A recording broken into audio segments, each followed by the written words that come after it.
بلغ العلا بکمالہ کشف الدجا بجمالہ حسنت جمیع خصالہ صلوا علیہ وآلہ صلوا علیہ وآلہ۔ قابل احترام جناب صدر اور معزز حاضرین محفل،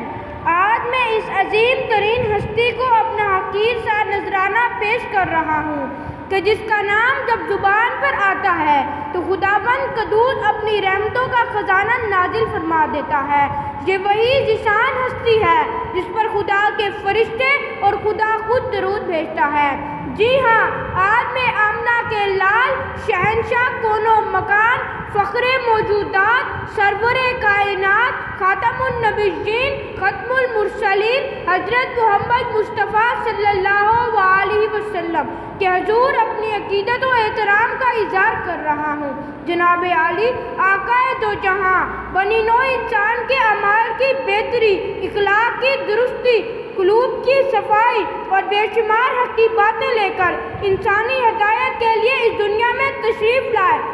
اور رشد و ہدایت کی ایک ایسی مشعل روشن کر گئے جس کی تعلیم و عمل کی ضیاء پاشیوں سے آج بھی تمام انسانی گروہ یکجا فیضیاب ہو رہے ہیں۔ نبی کریم صلی اللہ علیہ وسلم کا پیغام باہمی انس و محبت اور عالمگیر اخوت کا مظہر ہے۔ برے کامل نے اخلاق حسنہ کا اعلیٰ ترین نمونہ پیش کیا اور تاریکی و ضلال کے مقابلے میں ایسا رشد و ہدایت کا چراغ روشن کیا جس سے صراط مستقیم تک رسائی آسان ہو گئی۔ آپ صلی اللہ علیہ وسلم کی حیات طیبہ قیامت تک پوری انسان کے لیے اسوہ حسنہ ہے۔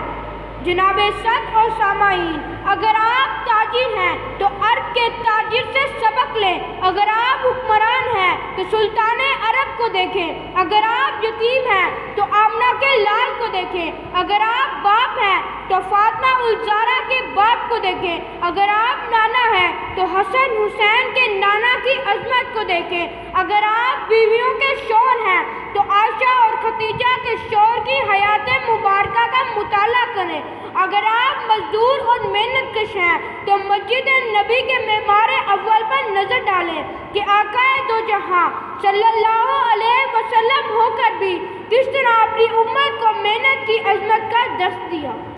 میرے دوستو، آپ جو بھی ہیں اور جس حال میں بھی ہیں، حضور ختم المرسلین صلی اللہ علیہ وسلم کی زندگی ہمارے لیے ایک بہترین نمونہ ہے، سیرت کی درستی و اصلاح کا سامان ہے، ہمارے لیے ظلمت قدے میں ہدایت کا چراغ ہے، اندھیری اور اجنبی راہوں میں روشنی کا مینار ہے۔ اس سے زیادہ میں کیا کہوں کہ نبی کریم صلی اللہ علیہ وسلم چلتا پھرتا قرآن ہے۔ اگر آپ حق کے متلاشی ہیں تو آج ہی رہبر کامل صلی اللہ علیہ وسلم کی سوانح ہدایت کا سچے دل سے مطالعہ کیجئے اور اس پر عمل کیجئے۔ خدا کی قسم، یہی وہ راستہ ہے جس پر چلنے والے صرف ایک ذات کے سامنے جھکتے ہیں اور ایک ذات سے مانگتے ہیں۔